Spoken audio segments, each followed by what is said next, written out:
Salam sejahtera tuan-puan. Video ni untuk online viewing lah. Untuk Semedi 2 tingkat. Rumah ni dia buka 40, panjang 105 kaki. So memang cukup luas lah. Lepas tu sini dia hak milik kekal plus gated garden. So jom I bawakan house tour.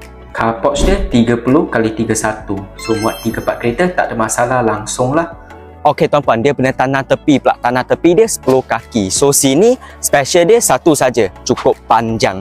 Dia ni rumah 105 kaki. So memang cukup panjang. Okey, dah tengok car porch, dah tengok tanah tepi, kenalah tengok tanah belakangnya baru kita gerak ke dalam rumah. Okey, belakangnya pula halamannya ada lagi 10 kaki. Bukan itu saja, dia ni yang special sikit, sini dia ada maids room. Tapi yang bilik ni dia tak termasuklah dalam 5 bilik tu. Dia 5+1 rooms lah. So tuan-puan, sekarang bagi saya 2 minit, saya bawa tuan-puan from living ke tingkat atas. Jom. Okey, masuk je rumah, tuan-puan akan perasan lah dia punya living memang cukup luas sebab dia punya binaan pun 4,001 lebih square feet. Jadi Edward ada berapa listing lah projek lain dekat sini yang Semedi, tapi yang ni antara binaan yang paling besar lah, 4,000 square feet. Dia bukan jenis macam tanah besar tapi binaan kecil, dia tak. Dia binaan besar, tanah pun besar.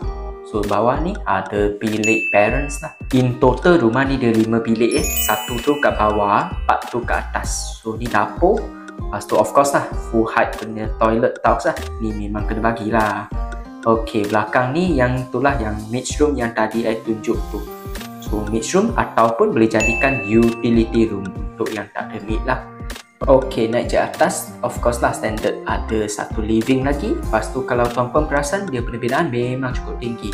Untuk tingkat atas ni 11 kaki, untuk tingkat bawah 12 kaki.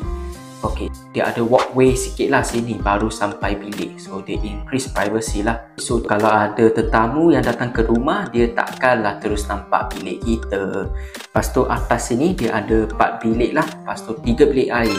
Satu bilik air tu dekat luar, 2 tu attach dengan room lah.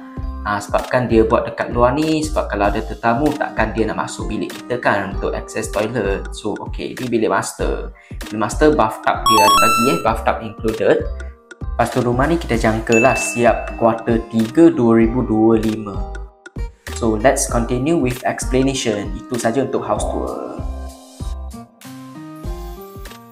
Okey tuan-puan, so macam mana rumah ni? Okey ke tak? So far I think sini kalau nak kata special dia memang cukup panjang lah. Saya rasa dalam satu Melaka ni tak jumpa lah rumah Semedi yang sepanjang ni lah. So sini harga rumah 1.3 lebih lah. Tapi ada lagi lah package tertentu. So just WhatsApp me for that lah. So untuk location sini dia dekat area Air Molek. So nak ke Tau ke nak ke Bukit Katil taklah jauh sangat. Of course I bukan kata dekat sangat, tapi still okay lah, manageable lah the duration. Lepas tu kalau untuk tuan-puan yang memang nak cari rumah hak milik kekal, inilah I rasa sesuai lah. Lepas tu sini dia ada juga clubhouse dia ada clubhouse. So kalau untuk tuan-puan yang sukakan privacy, I think this one is a good deal lah. Kalau rasakan lah nak tengok rumah ni, boleh je just contact me.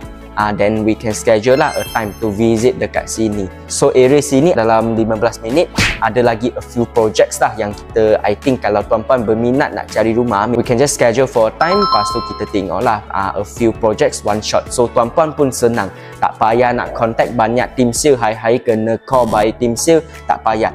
Just contact me a person so you can get to see a project dekat satu Melaka sini. So harap-haraplah tuan-puan boleh jumpa rumah idaman yang tuan-puan sedang cari-cari ni. So itu saja untuk video hari ini. Thank you so much. I'm Edward. See you in the next video. Terima kasih.